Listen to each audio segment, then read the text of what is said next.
Look at me. They brought you to him, didn't they? The Dark Lord. What did you tell him? Welcome to MojoPlays, and the last 10 years included 2 years of lockdown for gamers, and for those who lived alone, they had single-player games to get us through. These games made it all so much worse. These are the 15 worst single-player games of the last decade. If you're watching this video deep into the future, we're talking about games from 2014 to 2024. A nice round number. Before we continue, we publish content all week long, so be sure to subscribe and ring the bell to get notified of our latest videos. Rambo, the video game.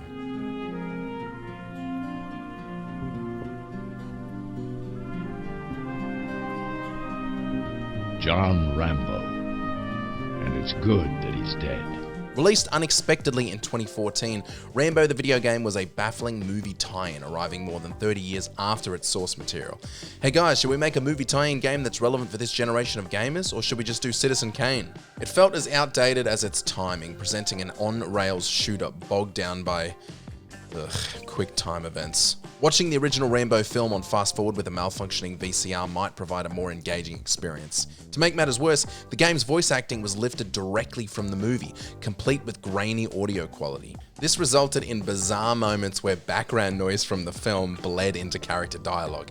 It was like being on the phone with Rambo, except he's still in the past.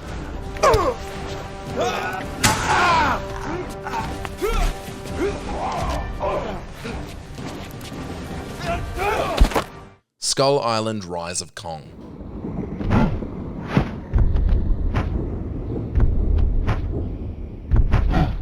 Skull Island: Rise of Kong was widely criticized for its poor quality, feeling rushed and underdeveloped.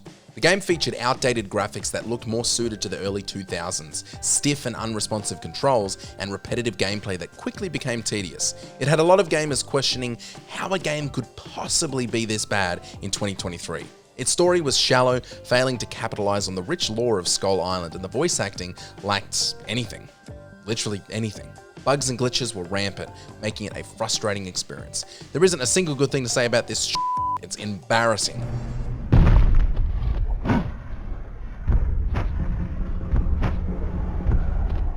Need for Speed Payback. Supposed to be a friendly race? This is us being friendly. Last one washes Rap's cars. This is serious business. The series of Need for Speed has never been renowned for groundbreaking storytelling, so our expectations were appropriately low for that element of this entry. As always, the highlight remains the beautifully detailed cars, but even that isn't enough to salvage this game. It suffers from a predictable plot, poor dialogue, technical issues, and a frustrating performance upgrade system. It faced an avalanche of negative reviews, with players criticizing its controversial loot boxes, greedy microtransactions, and tedious gameplay. Also, greedy microtransactions and loot boxes. I'll say it a third time. Mac Attack is ready to roll. You named your truck the Mac Attack? She named herself. WWE 2K20. Best opponents I ever faced.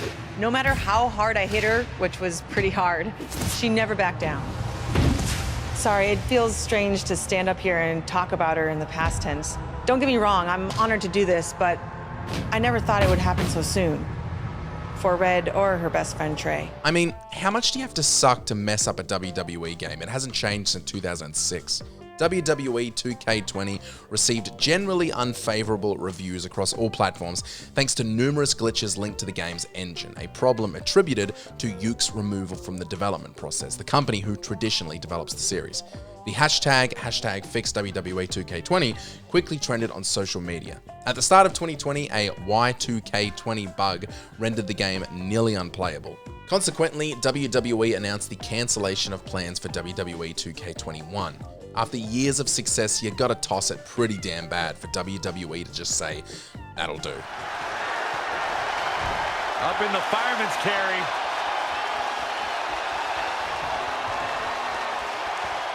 AJ Styles has got him. This may be the beginning of the end. Alone in the Dark Illumination.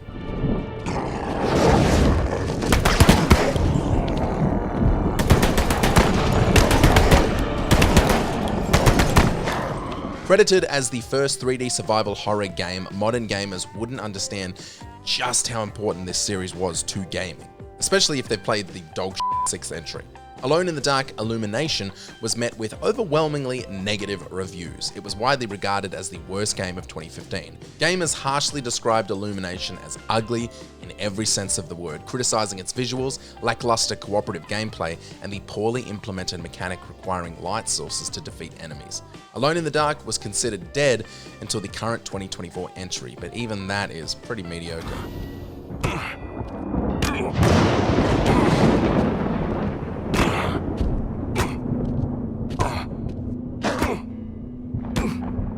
Sonic Boom: Rise of Lyric.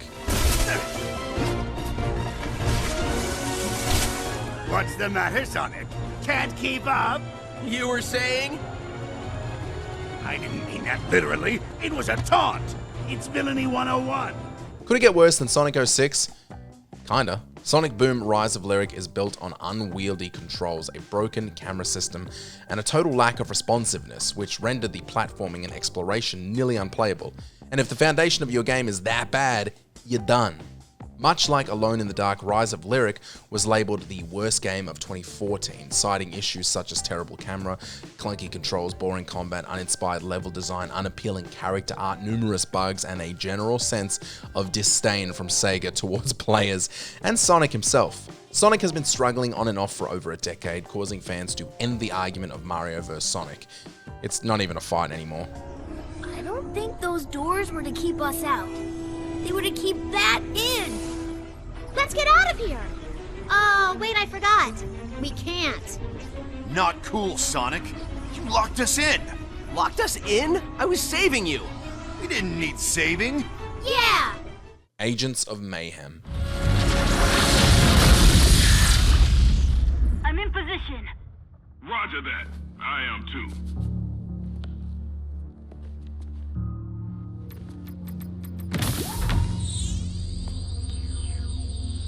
In 2017, Volition attempted to expand on the success of their Saints Row franchise with Agents of Mayhem, a game featuring a larger playable cast and a hero shooter-inspired concept. Unfortunately, the game fell flat, delivering a mediocre experience that lacked the charm and humor that defined Saints Row. While the explosive gameplay and diverse roster of heroes offered moments of fun, the overall experience was marred with bugs, glitches, and repetitive mechanics. Despite Saints Row's history of setting itself apart with wacky, entertaining gameplay, Agents of Mayhem ultimately held Volition back rather than moving it forward. Saints Row was a wilder GTA, and Agents of Mayhem was a terrible Saints Row.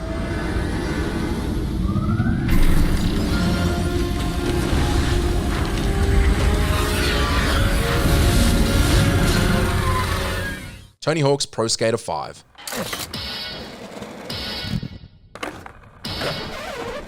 Genuinely, I felt like the worst gamer of all time when I out loud said there was a Pro Skater 5. Turns out, I'm lucky I missed it. Tony Hawk's Pro Skater 5 was widely criticized for its poor quality, falling far short of its predecessors and spin-offs. Reviews highlighted numerous issues, including performance problems, environmental clipping, and inconsistent physics. Clipping and bad physics is phenomenal for memes, terrible for actual enjoyable gameplay. The game's levels were condemned for their uninspired design, small size, lack of NPCs, forgettable themes, dull challenges, and a noticeable absence of hidden secrets that once defined the series. Turns out the Tony Hawk's license with Activision was expiring that same year, which contributed to a very rushed development and a very average game.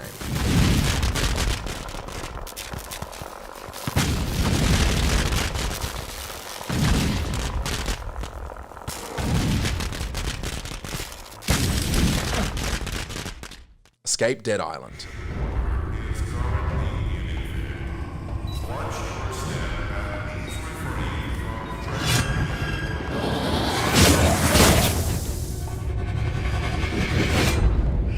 This is Kilo 2. Proceeding with mission to find Mole. Please respond. In 2014, third-person spin-off Escape Dead Island tarnished the Dead Island franchise with its poor execution and misguided design choices. By shifting from a visually stunning FPS to a third-person game with downgraded visuals and a cartoonish style, it stripped away much of the horror that made the original so engaging. Honestly, it's the kind of experience that makes you say, what the hell were they thinking? Instead of delivering a unique survival horror experience, the game attempted to emulate Dead Rising and fell flat. While redeeming features like a decent soundtrack and a passable plot kept players in the game, critics widely condemned its clunky combat, linear narrative, and a lack of survival elements such as resource management or crafting. By the end of the game, it was more than a forgettable entry, it was just a pile of garbage. Oh no.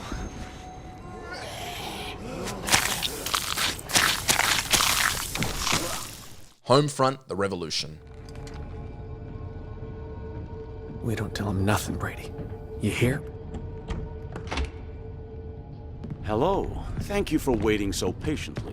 We can get started now. So, you are gonna tell me where I can find Benjamin Walker. I like the idea that a lot of people right now are saying, oh, that's right, I forgot about this game. What a trash game, because the experience didn't live up to the wonderful marketing. The first-person shooter Homefront: The Revolution aims to ignite excitement with its open-world gameplay and politically charged premise, but ultimately, it fell flat. Instead of delivering something groundbreaking, the game suffered from minimal character development and a painfully generic narrative.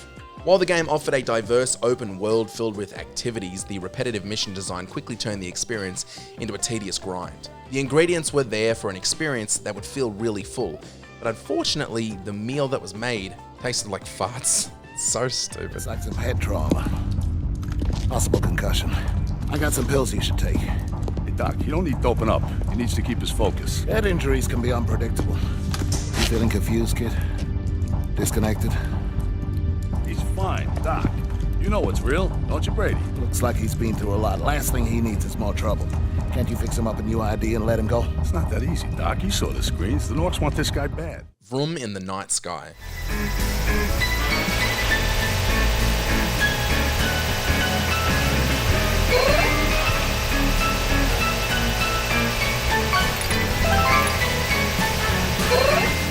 Those familiar with the infamous worst games ever lists are likely aware of Superman 64, a title notorious for its ring-flying mechanics and abysmal controls.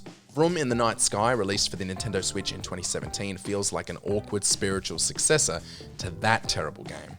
While it may appear to be harmless, its clunky English translation and painfully dull gameplay led many critics to liken it to the excitement of completing a tax return. Although the Switch was hungry for new releases in its early days, this was one title we would have been better off without.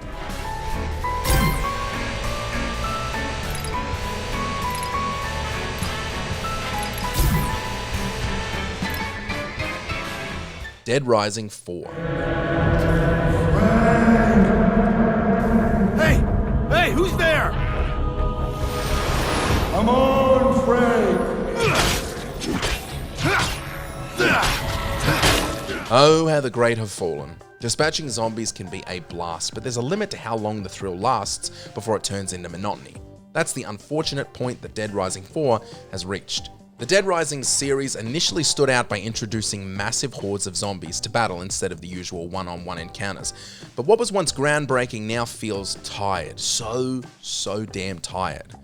Like, stop it kind of tired. The latest installment highlights the franchise's slowdown, much like the zombies it features. With an unimaginative open-world design, repetitive combat, monotonous missions, and technical glitches, Dead Rising 4 feels as indistinguishable as the hordes of generic zombies it throws at the players. Roasted. I don't know why I clicked. Roasted.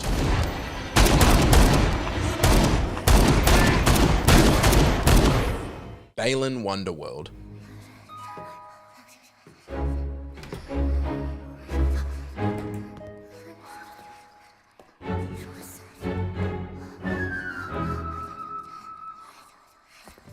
When Balan Wonderworld was first announced in 2020, it generated positive initial impressions and excitement.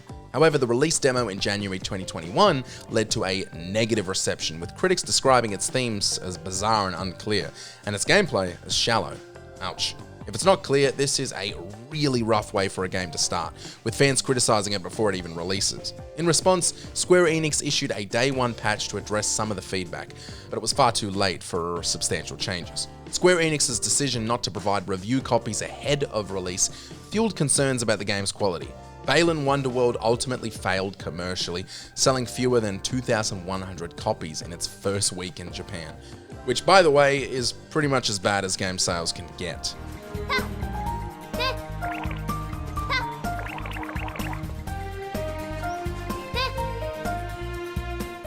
Afro Samurai 2: Revenge of Kuma.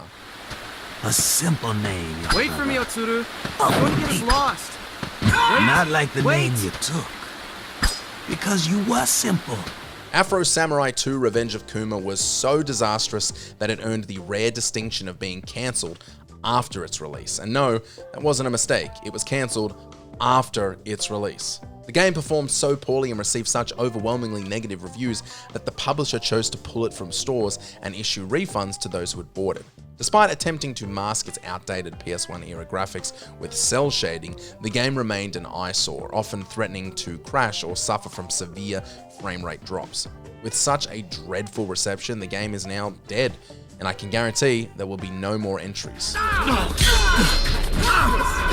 Convinced that you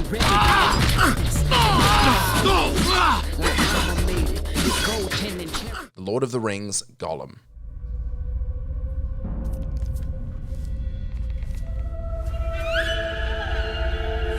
Look at me. They brought you to him, didn't they? The Dark Lord. What did you tell him? Remember this? Upon its release in 2023, The Lord of the Rings Gollum received very unfavorable reviews and became one of the lowest rated games of the year. Critics particularly criticized the game's premise of controlling Gollum, alongside its subpar graphics, sluggish gameplay, technical issues, stability problems, and poor pacing. Some outlets couldn't even assign a score due to persistent crashes, requiring a day one patch that still failed to resolve many ongoing issues. Following the backlash, the publisher issued a public apology, acknowledging that the game did not meet the expectations we set for ourselves, and expressing regret over the disappointing experience. Let's start with the premise. Of all the characters you can make a Lord of the Rings game about, who thought Gollum would be a good idea?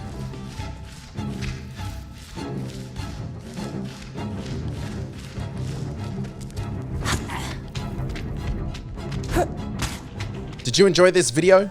Check out these other clips from MojoPlays and be sure to subscribe and ring the bell to be notified of our latest videos.